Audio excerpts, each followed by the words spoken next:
अस्सलाम वालेकुम नाजरीन, मैं हूं उमर चीमा एजाज़ सैयद के साथ। आज के टाक शाक में हम आज दो ही मौज़ूआत पर बात करेंगे। मौजू तो बहुत ज़्यादा हैं, लेकिन यह है कि जो गर्मा गर्म हैं, जिन पर आप अपडेट्स जानना चाह रहे हैं। आपको पता है कि निगरान वज़ीर-ए-आज़म का मसला अभी तक हल नहीं हो रहा और पाकिस्तान में इस टाइम सबसे बड़ा मसला बना हुआ है। सब लोग जानना चाह रहे हैं और बिलखुसूस वो लोग के जिनकी कोई सिक्योरिटी क्लियरेंस हो चुकी है, वो भी सारे परेशान हैं कि हमारा नाम आ रहा है या नहीं आ रहा। तो इस पर बात होगी। और जो साबिक़ वज़ीर-ए-आज़म हैं इमरान खान, वो किस हाल में हैं जेल में, इस पर बात करेंगे।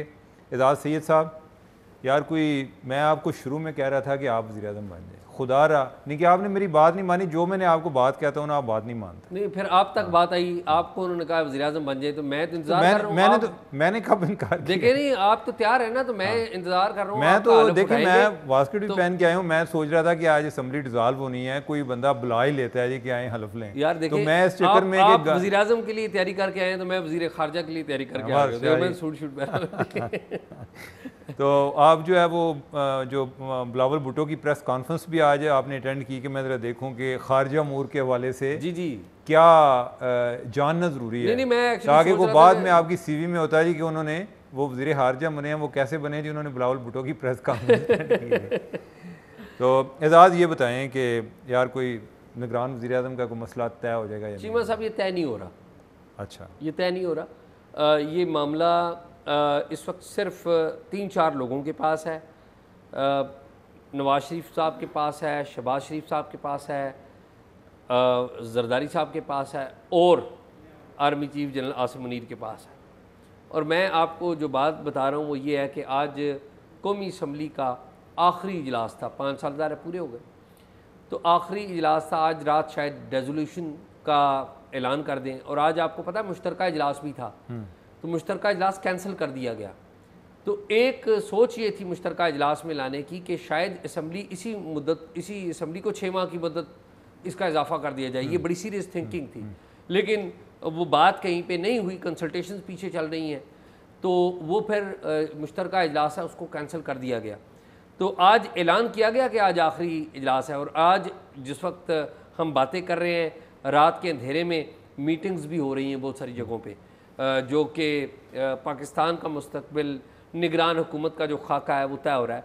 अच्छा चीमा साहब, जो अलमिया की बात बताऊँ, पाकिस्तान मुस्लिम लीग नवाज़ और पाकिस्तान पीपल्स पार्टी, जो दो बड़ी जमातें, दोनों बड़ी जमातों के जो चीदा जो शहबाज शरीफ साहब के बाद या नवाज शरीफ साहब के बाद जो 3-4 नाम आते हैं, मैं उनकी बात कर रहा हूँ। जो बिलावल के बाद और आसिम अली जरदारी के बाद 2-3-4 नाम आते हैं, मैं उनकी बात कर रहा हूँ। मेरी दोनों जमातों के जो चीदा लीडर्स हैं, उनसे बात हुई निगरान वज़ीर-ए-आज़म के हवाले से। और इनके वज़रा से एक माजी में भी हम राब्ते में रहे हैं, PTI के लोगों से भी राब्ते में रहे हैं। मकसद ये होता है कि इन्फॉर्मेशन लें। तो अब मैंने उनसे, जिनके साथ एक ट्रस्ट लेवल था, उनसे मैंने पूछा कि मैंने बताएं निगरान वज़ीर-ए-आज़म कौन है? उन्होंने कहा जी आप यकीन करें हमें इल्म नहीं है। मैंने नाम गिनवाए, ये जो आज चल रहे हैं, जलील अब्बास जिलानी का, तसद्दुक जिलानी साहब का, जलील अब्बास साहब का, तसद्दुक जिलानी, फिर जस्टिस रामदे का, मोहसिन नकवी का, शाहिद खाकान अब्बासी का, इसहाक डार, ये सारे नाम मैंने पूछे। उन्होंने कहा जी आप यकीन कर लें कि हमें इल्म नहीं है। मोहसिन नकवी का भी नाम चल रहा है? जी मोहसिन नकवी नहीं, वो उसने वज़ीर आला नहीं रहना भाई, ये थिंकिंग है कि मोहसिन नकवी को मजाक है यार। ठीक है। अच्छा, अब मामला ये हुआ कि हफीज़ शेख का भी नाम बहुत ज़्यादा चल रहा है। तो मैंने पूछा, मैंने कहा यार ये कैसे। अच्छा, मुझे एक वज़ीर ने जब ये कहा ना कि जेन्युइनली मुझे नहीं पता, तो मैंने कहा किसे पता है? तो उन्होंने ना इशारा किया, ये इशारा समझते ना आप, वो इस्टेब्लिशमेंट का इशारा कर रहे थे कि उनको पता है, फूल वालों को पता है। ठीक है। अच्छा, फिर मैंने बाकियों से भी जब पता किया, तो कोई इशारा करे, पिंडी का इशारा करे, और पिंडी वालों को पता है। फिर एक कैंडिडेट था वज़ीर-ए-आज़म का, नाम नहीं मैं पूछूंगा, बताऊंगा आपको। एक कैंडिडेट था वज़ीर-ए-आज़म का, जिसका नाम भी बड़ा लिया गया, बड़ा सीनियर आदमी। मैं ये भी नहीं बताऊंगा कि वो पॉलिटिशियन है या ब्यूरोक्रेट है या कौन है वो। शायद आपको कौन पूछ रहा है, वैसे ही कह रहे हैं। मैं आपको बता रहा हूँ। तो मैंने उनसे पूछा, मैंने कहा जी आपका भी नाम है? उसने कहा यार मुझे बिल्कुल कुछ पता नहीं। तो मैंने कहा किसको पता है? उसने कहा कि पिंडी ने शायद डिसाइड करना है। मैंने कहा नवाज शरीफ साहब ने डिसाइड नहीं करना, जरदारी साहब ने डिसाइड। उसने कहा कि नहीं, उसने कहा मेरी इतलात के मुताबिक ये डिसीजन पिंडी ने लेना है। अच्छा, अब ये बात जब कही गई ना, तो यकीन करें मेरे लिए बड़ी यानी कि ना एक शर्मिंदगी थी कि यार ये क्या हो रहा है, हमारी सियासी जमातें क्या कर रही हैं। अगर ये इंटरिम प्राइम मिनिस्टर नहीं डिसाइड कर सकती और उसके लिए भी नाम कहीं और से आना है, तो ये जमहूरियत का मजाक तो बस वैसे ही है फिर तो इस वक्त सूरत हाल ये है कि जो जिन 3-4 बंदों का नाम लिया है उनके पास मालूमात है, किसको लगाना है अभी तक ये तय नहीं पा रहा, और अगर तय पा गया होता तो नाम आ जाता। शायद मेरे ख्याल ये जो पिंडी वाली बात कर रहे हैं ना, इसकी 2 वजूहात हो सकती हैं। ठीक, एक तो वजह ये है कि इनको कोई बताते ही नहीं है, तो लिहाजा इनकी नज़र में एक कॉमन सेंस गैस ये है कि पिंडी वालों को पता है। ठीक, या ये है कि अगर कोई बड़ा इनका बताना नहीं चाहता, वो कहता है वो जो है ना वो कर रहे हैं, ठीक है, ताकि ये जान ही छूट जाए कि भाई को पूछे तो मैं कहूँ जी कि मैं आपको नहीं बताना चाहता। अच्छा, दूसरी वजह ये है कि जो जिस तरह हम पहले भी बात करते रहते हैं, गो कि आज जो है, आज सबसे ज़्यादा जो नाम इन है वो जलील अब्बास जिलानी साहब का है, और जिलानी साहब के काम देखें वो उन्होंने आगे इंटरव्यू भी देने शुरू कर दी, और यही ना कोई इनकी डिस्क्वालिफिकेशन बन जाए कि मीडिया को फ़ौरन जो है, यानी कि उनका ये ख्याल है कि शायद कोई नाम ज़्यादा मीडिया चला देगा तो कोई रोकना मुश्किल हो जाएगा। हालांकि ये कोई एडवाइजेबल नहीं है कि ऐसे मौके पे, बल्कि ये तो एडवर्स है, ये पॉइंट नेगेटिव पॉइंट है। हाँ, अच्छा, अब मुझे जो लग रहा है, मुझे एजाज़ मेरी अभी तक सुई वैसे उधर अटकी हुई है सागदार पर, कि ये वो वाली बात है कि जो नून लीग वाले नून लीग के अपने लोगों को भी नहीं बता सकते, ठीक है, कि यानी ये चाहते ज़रूर हैं। और ये जो आपने बात की 6 माह की असम्बली, आई डोंट नो, कल भी हमने वैसे इस मामले पे बात की थी कि इनके ज़हन में किसने बात डाली है या इनका कितना रियलिस्टिक एस्टिमेट है। ये समझते हैं जी कि 6 माह तक जो है ना इकोनॉमिक क्राइसिस से निकल आएगी। तो कभी या तो ये 6 माह आगे गवर्नमेंट करना चाहते हैं, शहबाज शरीफ की ये ख्वाहिश है कि जो अगर वाकई 6 माह बाद निकल आनी है तो मैं ही क्रेडिट ले लूँ कि प्राइम मिनिस्टर शहबाज शरीफ जो है उन्होंने ये सब कुछ किया। दूसरा ये है कि अगर शहबाज शरीफ नहीं रहते तो केयर टेकर आना है, तो फिर जो है वो इसहाकडार जो है वो इसको लीड करें, ताकि हम बता सकें अगर ये वाकई 6 माह के बाद क्राइसिस से निकलना है तो क्रेडिट कोई और कौन ले, जो है यानी कि हफीज़ शेख जो है या कोई और इस पर क्रेडिट ना ले, हम ही लें, ठीक है। अब ये मामला ऐसा है कि जो पार्टी के अंदर भी कंट्रोवर्शियल है, कि कोई भी जो बाकी लोग हैं वो नहीं चाहते कि इसहाकडार जो है वो बने। दूसरा ये है कि पीपल्स पार्टी भी नहीं चाहती, तो लिहाजा इसको एक महदूद सर्कल पर रखने के लिए वो मामला जो है ना ज़्यादा पिंडी पर डाल दिया जाता है। इजाज़ इसकी मैं एक दूसरी वजाहत दूंगा। एक तो ये पॉसिबिलिटी ये है, अभी तक पता है आपको कि कितने लोग जो है उनकी सिक्योरिटी क्लियरेंस हो चुकी है, कुछ तकरीबन 40-50 लोग हैं जिनकी सिक्योरिटी क्लियरेंस हुई है, ठीक है। अब यह है कि जो सिक्योरिटी क्लियरेंस हुई है उसमें एक जनरल साहब हैं जिनका नाम है रहील शरीफ, उनकी भी सिक्योरिटी क्लियरेंस हुई है। ठीक, आज उनके बारे में दोबारा पूछा गया कि इनकी कोई और जो है ना कोई उनके बारे में चीज़ें वो दोबारा चेक की गई हैं, ठीक है। अगर ये वाली बात इसहाकडार वाला मामला ये पॉसिबिलिटी नहीं होती, ये मैं ये बात कर रहा हूँ कि इसको खुफिया क्यों रखा जा रहा है। तो दूसरा ये है कि ये कोई, या फिर ये है कि रहील शरीफ ही जो है कोई क्या पता डार्क हार्स की शक्ल में वही आ जाए। गो के हर 2 सूरतों में ये जिन 2 नामों की मैं बात कर रहा हूँ, इसहाकडार की और या रहील शरीफ की, दोनों भी आते हैं ना, तो एक ओवरऑल ये कोई कंट्रोवर्शियल ही होगा इशू, यानी कि कोई ऐसा नहीं होगा कि लोग कहेंगे नहीं जी, जो पाकिस्तान का जो पॉलिटिकल लैंडस्केप है वो पहले ही बड़ा पोलराइज्ड है। अगर इलेक्शन होने इस मुल्क में एक पॉलिटिकल लीडर है वो गिरफ्तार है और उसके बारे में बेशक केस बिल्कुल ठीक होगा, लेकिन जो आपका जो डायस्पोरा है बाहर में बैठा हुआ, वो तो इसका इमेज कुछ और लेगा। या पूरी दुनिया में आपका इमेज, यानी कि अगर रहील शरीफ को आप लगाते हैं तो पूरी दुनिया में आपका इमेज क्या है? आपका इमेज ये है कि आप एक ऐसा मुल्क है जिसे फौज चलाती है, ठीक है, ये पूरी दुनिया में आपका इमेज है। आप एक ऐसा मुल्क है जहाँ पर तमाम चीज़ें फौज के हाथ में, सियासतदान बस नाम के, असल काम तो आर्मी चीफ करता है। और यही वजह है कि आपके दुनिया के फॉरेन मिनिस्टर्स आते हैं, वो जाके पिंडी में जाके मिलते हैं आर्मी चीफ से भी। तो ये तो आपकी ऑप्टिक्स है पूरी दुनिया में। रहील शरीफ को लगाएंगे तो आप फिर कंप्लीट ही रहील शरीफ को बिठाएं। फौज के अंदर जिस तरह है एक आध और मुल्क में कि फौज को भी पार्लियामेंट में बिठा दें, उनको लीगलाइज कर दें, फिर तो फिर यही बाकी रह गया है ना। तो मेरा नहीं ख्याल कि ये कोई वाइज बात होगी और ये फ़ौज की भी कोई नेक नामी होगी। मेरा ये ख्याल है कि फ़ौज को भी चाहिए कि वो अपनी जो है अपनी नेक नामी बनाए, और बिलखसूस जनरल आसिम मुनीर को भी चाहिए कि वो नेक नामी बनाए। वैसे एक मैं बात बताऊं कि नेक नामी किसी सूरत में नहीं होनी। आप जो है ना सदक हुसैन जिलानी साहब को भी लगा दें कि नेक नामी को नहीं होनी। अब जो है जो तय करना है, जो चॉइसेस हैं, वो ये है कि आपने कोई कंट्रोवर्शियल नाम लेकर आना है या कि कोई नॉन कंट्रोवर्शियल नाम लेकर आना है, ठीक है। बाकी ये नहीं होना कि सदक जिलानी साहब को लोग लगा देंगे तो उन्होंने कहें जी बहुत अच्छा फैसला किया है, अब हमने नून लीग को वोट देना है या अब हमने पीपल्स पार्टी को वोट देना है, ठीक है। वो फिर भी नहीं होना, या वो जो डायस्पोरा है यानी कि वो नहीं होना। हाँ, ये है कि जो उसकी एक नाम की जो एक न्यूसेंस वैल्यू है कंट्रोवर्सी के हवाले से वो बढ़ सकती है, ठीक है। तो एक तो ये चीज़ें हैं, यानी कि हम अभी कोई एक जो मुख्तलिफ इम्कानात हैं उन पर बात कर रहे हैं। और उमर कथा कलामी में जो बात कल याद है मेरी आपसे पहले बात हो रही थी कि शहबाज शरीफ भी हो सकते हैं।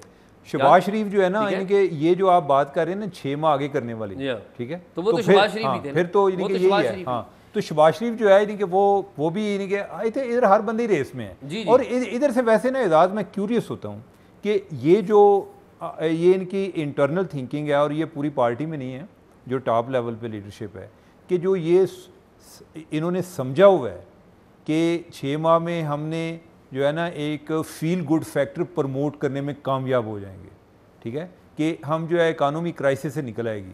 ये अभी तक किसी इकानमिस्ट की समझ में तो नहीं आ रही। इनके पास क्या प्लानिंग है? या तो प्लानिंग ये हो सकती है कि कोई इन्वेस्टमेंट जो है वो हमें कोई गल्फ़ कंट्री से, खलीजी ममालिक से, अरब ममालिक से, या कोई इस तरह से आनी है कि अचानक जो है ना कोई जॉब क्रिएट होना शुरू हो जानी है, या क्या होना मुझे नहीं आइडिया।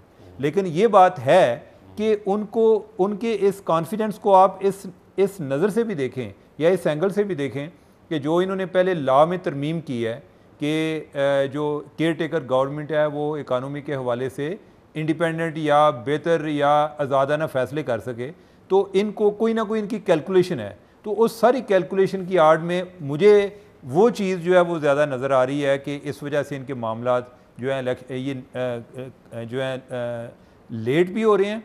और दूसरा अदरवाइज इसके अलावा तो कोई वजह नहीं ना, ये तो नहीं है कि इमरान खान जो है इधर बैठा हुआ है और नाम पे इतफाक नहीं हो रहा। अच्छा चीमा साहब, इसमें ना मैं एक और आस्पेक्ट भी बताता हूँ। मेरे पास मालूमात कोई नहीं, गवर्नमेंट जा रही है, ज़ाहिर है गवर्नमेंट ने अनाउंस किया आज हमारा आखिरी दिन है, डिज़ोल्व कर रहे हैं, अनाउंस तो यही किया है ना, करते हैं नहीं करते ये टाइम बताएगा।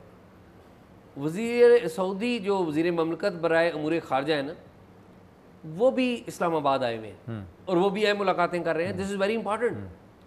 और आपको पता है कि पाकिस्तान में सऊदी एक इन्फ्लुएंस भी है, ज़ाहिर है वो हमारी मदद करते हैं। इजाज़ सऊदी इन्फ्लुएंस भी है। और दूसरी बात यह है कि आप इसको इमरान खान जितने भी पॉपुलर हैं अवाम में, लेकिन ये है कि वो हुक्मरानों की नज़र में पॉपुलर नहीं है। सिर्फ मैं पाकिस्तानियों की बात नहीं कर रहा, वो बैरून मुल्क भी जो हैं सऊदी अरब या ये जो बाकी अरब मालिक हैं या चाइना है, उनकी नज़र में यानी कि वो जो है वो उनको कोई इतना पसंदीदगी से नज़र से नहीं देखते। अब ये जो इनके मामला तय हो रहे थे इन्वेस्टमेंट के हवाले से, वो भी ये इंश्योरेंस चाह रहे थे कि ये ना हो रही कि आगे फिर जो है इमरान खान ही हो और फिर हमारे तो उसके साथ हम चल ही नहीं पाते, यानी कि वो हमारे से कोई बात करता है बाहर जाके कुछ कर देता है या जो भी है, यानी कि राइट और रॉन्ग जो भी है। तो यानी अभी ये एक दरमियान में ज़रा पर्दे ही होने कि ये जो गवर्नमेंट है वो बैकग्राउंड में चली जाएगी, अदरवाइज़ जो है ना ये इनफैक्ट तो एक्सटेंशन ही होगी इसी गवर्नमेंट की। वो कौन आगे चलाता है ये अभी तय करना बाकी है, जिसके बारे में हम बहस कर रहे हैं। तो आगे बढ़ें या कोई बात कर आखिरी बात मैं बताऊं चीमा साहब, ये जो बात आप कह रहे हैं ना कि ये एक्सटेंशन होगी, ये बिल्कुल दुरुस्त बात है और ये बात शायद हम कर भी चुके हैं, लेकिन मैं रिपीट कर रहा हूँ कि जो नई कैबिनेट आएगी उसमें मुख्तलिफ सियासी जमातों यानी कि पाकिस्तान मुस्लिम लीग नवाज़ को, पाकिस्तान पीपल्स पार्टी को और बाकी जो जमातें उनको हिस्सा दे दिया गया है। उन्होंने नॉमिनेशंस अपनी अपनी देनी है। और ये जो सिक्योरिटी क्लियरेंस जिन लोगों की हुई है उनमें कुछ ऐसे लोग भी हैं जो कि पाकिस्तान तहरीक इंसाफ के चेहरे रहे हैं, जो अब ज़ाहिर है। लेकिन इजाज़, ये हमने कल भी बात की थी कि जो इलेक्शन कमीशन का आर्डर है कि केपी के हवाले से कि आप जो है जो सियासी वबस्तगियों वाले लोग हैं इनको हटाएं। अब ये अगर हम जो इसहाक डार साहब वाली बात भी कर रहे थे तो ये बात उधर भी अप्लाई होती है, और ये बात अगर इसहाक डार नहीं होते कोई और बंदा आ जाता है तो बाकी जो हैं इनके बंदे जो कि एक नॉन जिनकी एफिलिएशन है इनके साथ, अगर कोई इस तरह के आते हैं तो मेरे ख्याल इनके लिए कोई कानूनी मसाइल जो हैं वो पैदा हो सकते हैं।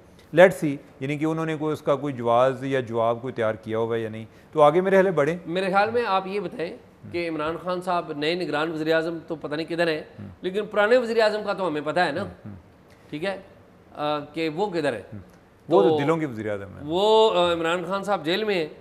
तो अच्छा एजाज़, एक तो ये है कि उनका मामला जो है चल रहा है, और जो उनके साथी हैं उन्होंने जो वकील हैं उन्होंने हाई कोर्ट में भी कहा हुआ है कि उन्हें साबिक़ वज़ीर आज़म वाला जो सहूलतें नहीं दी जा रही। वैसे एजाज़ ये है कि इमरान खान एक लिहाज से खुशकिस्मत आदमी है। उस आदमी ने जो भी बात की है, ये जो भी गलत काम किया है, यानी कि उनको इस दुनिया में सज़ा मिल रही है।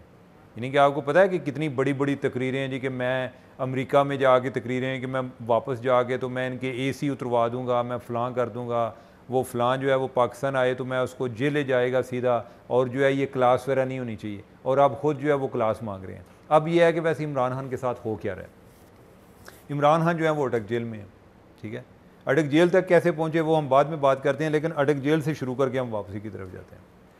इमरान खान जो है, यानी कि उनको कोई एक छोटे से कमरे में इन्होंने रखा हुआ है, जिधर कोई, जब वो आए थे, यानी कि इनके आने के बाद का मुझे नहीं आइडिया, लेकिन जब वो पहुँचे थे उस टाइम तक उस कमरे में पंखा भी कोई नहीं था और बल्ब भी कोई नहीं था, ठीक है।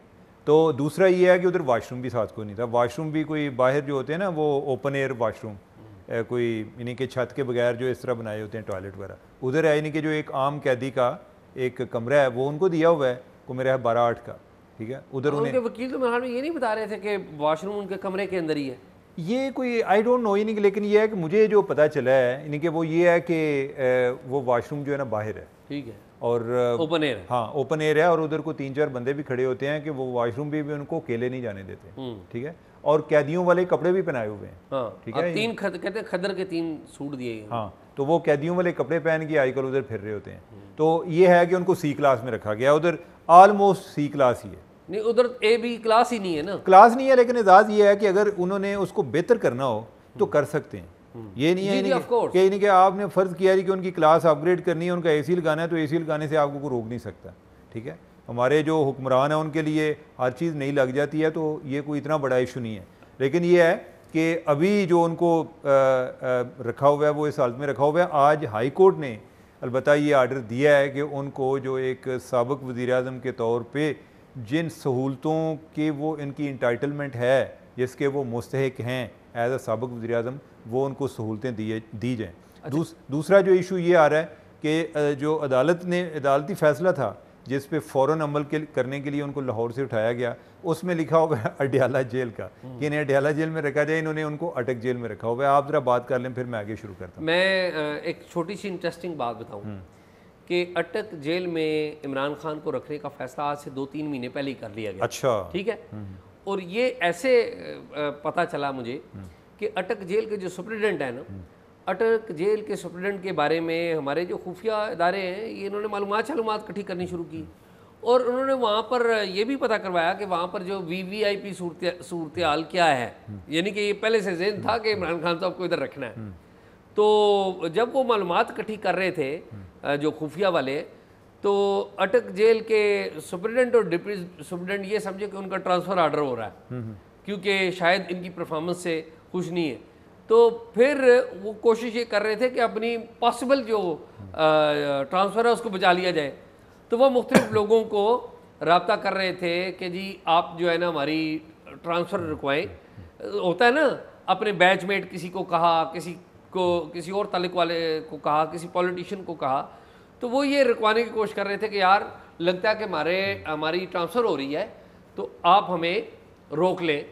तो उनको खुद भी नहीं पता था कि यहाँ पर क्या होने जा रहा है और कौन है, और उनको भी जो बताया गया वो इमरान खान साहब की आने से थोड़ी देर पहले बताया गया कि यहाँ पर हमने साबिक़ वज़ीर आज़म इमरान खान साहब आएंगे। तो एक तो ये बड़ी इंटरेस्टिंग बात है। दूसरी बात ये चीमा साहब आप सुन के हैरान होंगे कि इस वक्त जो जेल का अमला है उसको सख्ती से मना किया गया है कि आपने बाहर की दुनिया से इंटरेक्शन नहीं रखना, यानी कि ये खबर बाहर ना जाए कि अंदर क्या हो रहा है।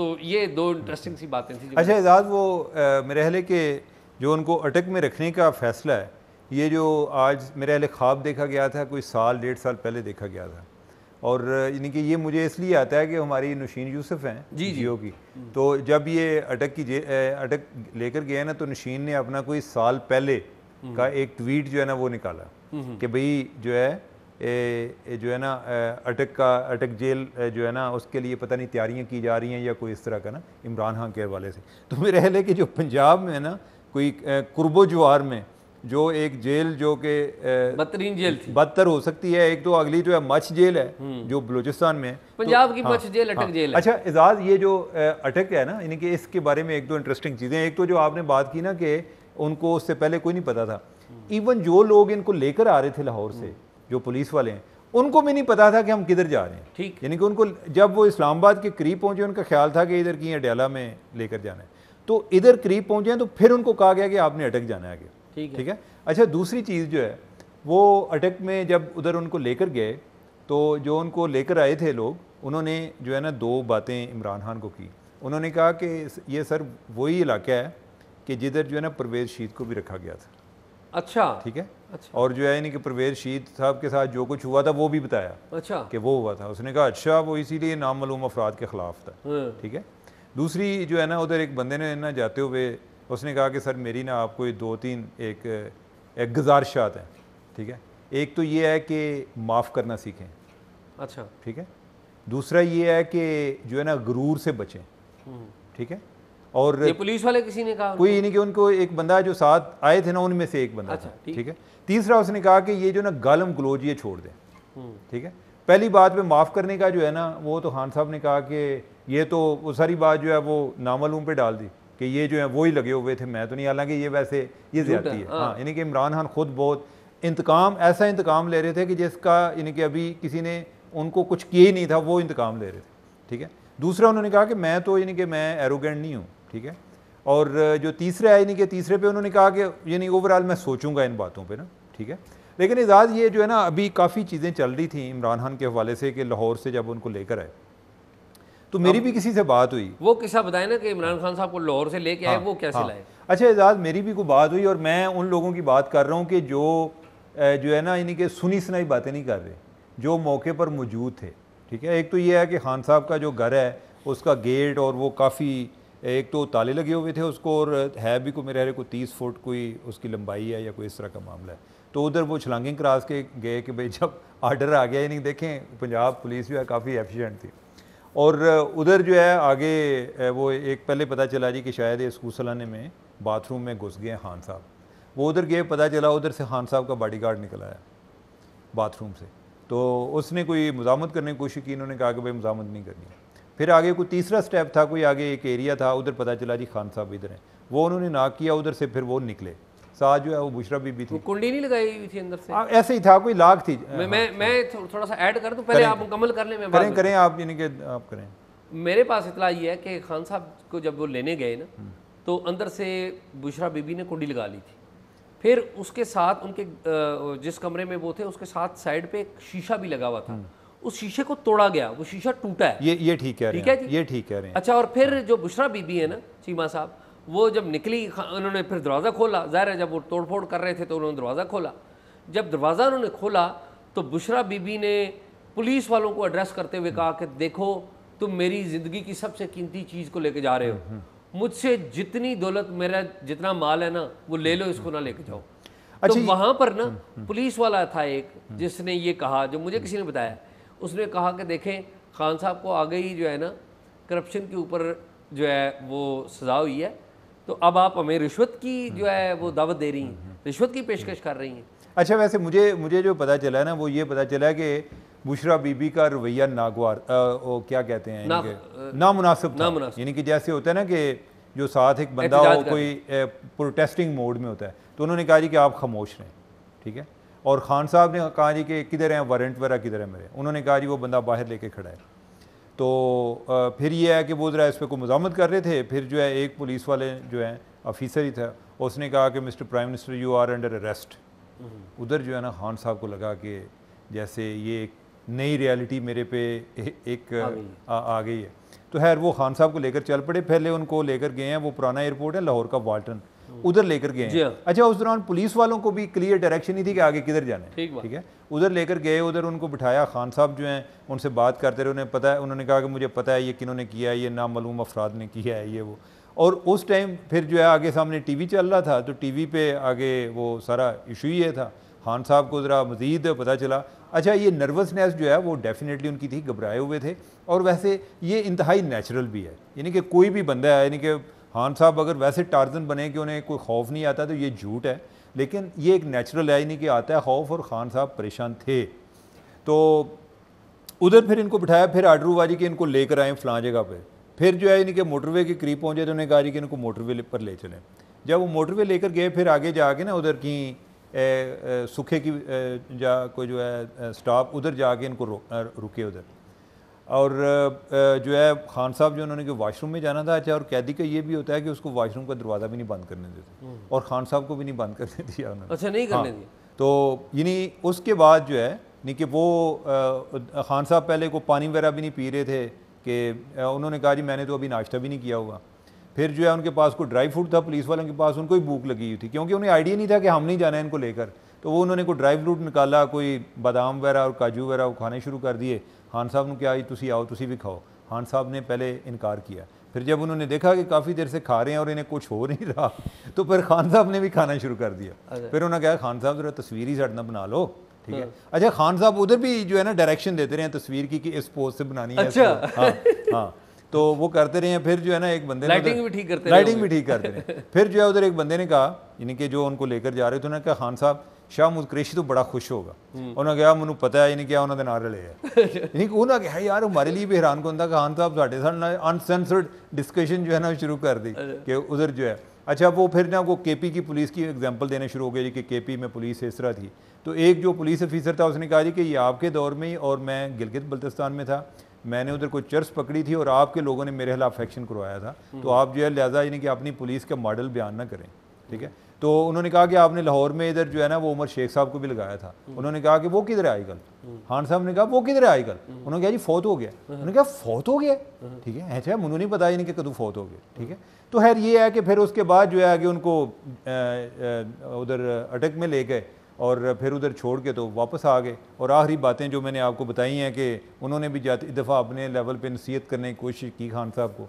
बाकी जो है वक़्त जो है वो सबसे बड़ा उस्ताद होता है, खान साहब शायद उससे सीख जाए। इसमें ना एक चीज़ ऐड कर दूँ। हाँ, इमरान खान साहब को जब एयरपोर्ट पे ले जाया गया ना, तो सारे टीवी चैनल्स ने ना खबरें चलानी शुरू कर दी कि खान साहब को बाय एयर लेके आया जाए। तो उस वक्त मैं भी देख रहा था, तो मैंने वैसे ही पंजाब के वज़ीर इत्तलात आमिर मीर साहब को कॉल की। तो आमिर मीर साहब ने कहा कि देखें, खान साहब को बाय एयर लेके जाना था, लेकिन आप याद रखें वहाँ पे ना वेदर कंडीशन ठीक नहीं है। उस दिन वेदर कंडीशन भी ठीक नहीं थी, तो उन्होंने कहा कि नहीं वो बाय रोड जा रहे हैं। तो वो फिर मैंने जियो पे एट दैट टाइम रिपोर्ट की। तो वो आपकी बात दुरुस्त है, जो बात आप कह रहे हैं कि वो इस तरह गए। तो ये है बात के जो है ना मालूमात के मामले में हम कोशिश करते हैं कोई बंदा पसंद हो या ना पसंद हो, जो मालूमात को हम दुरुस्त सफ़र करते हैं यानी कि हम वही आगे शेयर करते हैं, यानी कि बजाय इसके कि बंदा गैर ज़रूरी उसमें ड्रामा क्रिएट करे। तो एनीवे नाजरीन, आपने हमारा प्रोग्राम देखा, उम्मीद है कि आपको पसंद ही आया होगा।